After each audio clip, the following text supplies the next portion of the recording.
Untuk yang baru nak mula simpan emas di Public Gold, jom saya tunjukkan macam mana kita nak tengok harga emas di Public Gold. So di Public Gold ni ada dua kaedah kita simpan emas. Yang pertama, kita boleh beli emas melalui akaun emas Gap, Gap account. Dan yang kedua, kita boleh beli emas secara fizikal outright. Physical outright. So ada dua kaedah, tapi ada banyak cara bayar. Okay, so sekarang ni kita tengok dulu macam mana nak tengok harga. So di akaun Gap, harganya dipaparkan di sini. So harga hari ini RM492 untuk 1 gram. Kalau kita nak beli RM100 pun boleh. Paling minima pembelian adalah RM100. So RM100 hari ini kita akan dapat 0.2033 gram. So ikutlah bajet kita. Contoh, kalau ada bajet lebih kurang RM400, so 400, kita calculate 400 bahagi saja dengan harga emas semasa hari ni 492. So kita akan dapat 0.8131 gram. Pengiraannya macam tu.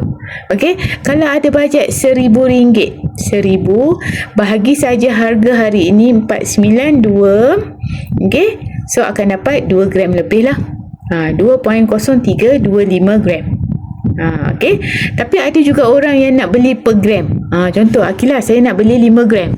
So 5 gram 492 darab saja dengan 5. So 2460, RM2,460 yang perlu dibayar untuk dapatkan 5 gram. So bila setiap kali kita beli, gram emas akan automatically masuk dalam akaun Gap kita selepas payment successful. Okay, payment successful terus dapat gram emas dalam akaun. Okay, so itu kaedah kita nak tengok harga emas di Gap. Harga di Gap ni berubah setiap 24 jam pada pukul 12.30 malam. Berubah hari, harga berubah. Kecuali kalau ada harga yang dramatik, harga yang turun sangat banyak atau naik sangat banyak. So harga lebih daripada RM5, harga turun, so Public Gold akan update harga terbaru. Okay, boleh. So untuk di secara fizikal outright, belian secara fizikal.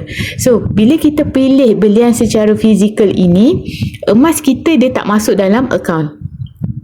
Okay, kita dah bayar, kita akan dapat emas. Contoh, kita nak beli item apa? Kita nak tengok harga, nak tengok harga fizikal, kita klik pada shop. So bila kita klik pada shop, ada jadual harga dekat sini. Okay, so kita nak beli item apa, tengok bajet kita. So kalau ada bajet lebih kurang RM25,000, kita boleh beli item 50 gram gold bar. Di physical outright purchase ni ada dua kaedah bayar. Pertama, kita boleh bayar secara full payment. Kita tengok harga dekat sini.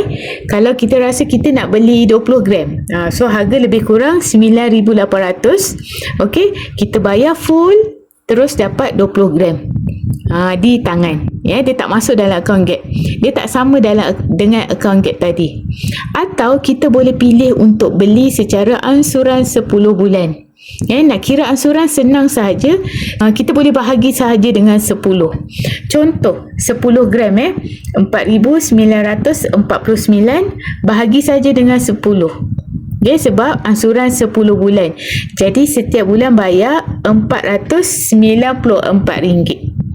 RM494, bayar selama 10 bulan. Dah habis bayar, dapat 10 gram di tangan.